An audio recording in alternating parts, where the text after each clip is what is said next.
காதலின் தண்டனை கடவுள் வழி.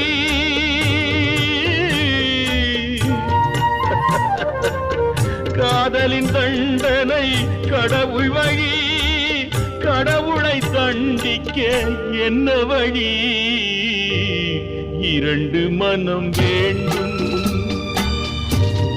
இறைவனிடம் கேட்பே.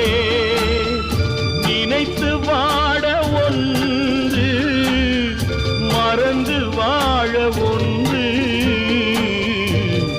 இரண்டு மனம் வேண்டும்.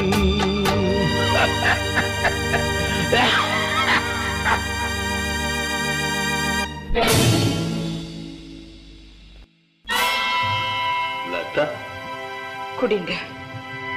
இது யாரோட ரத்தம்? மன்னிக்கணும். நான் எதுக்காக இதை குடிக்கணும்?